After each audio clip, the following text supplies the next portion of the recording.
Troisième lettre de Jean. Salutations. Moi, l'ancien, j'écris à Gaius, cet ami très cher que j'aime vraiment.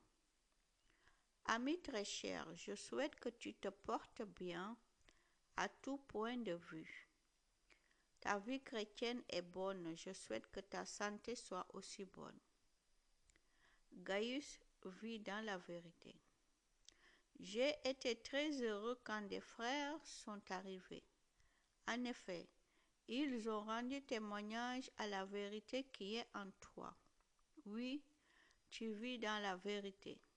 Ma plus grande joie, c'est d'apprendre que mes enfants vivent dans la vérité. Ami très cher, tu prends soin des chrétiens et pourtant ce sont des étrangers. Quand tu fais cela, tu agis comme un croyant. Devant la communauté, ils ont rendu témoignage à ton amour. Aide-les dans leur voyage d'une façon qui plaise à Dieu. En effet, c'est pour le nom du Christ qu'ils ont pris la route et ils n'ont rien demandé à ceux qui ne connaissent pas Dieu.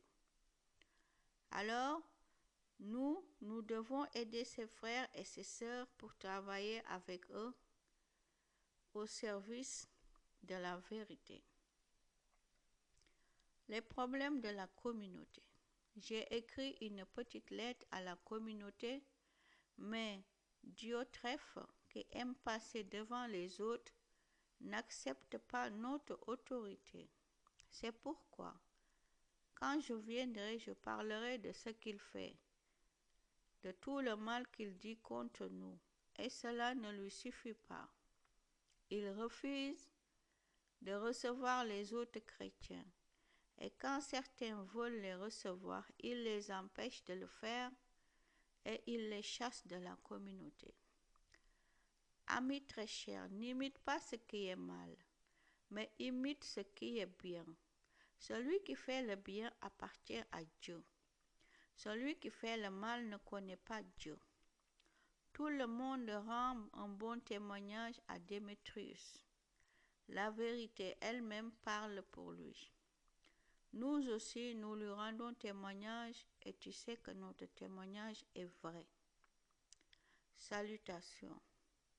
J'ai beaucoup de choses à te dire, mais je ne veux pas le faire avec une plume et de l'encre. J'espère te revoir bientôt et nous parlerons face à face. Que la paix soit avec toi. Les amis d'ici te saluent. Salue aussi les amis de là-bas, chacun en particulier. Amen.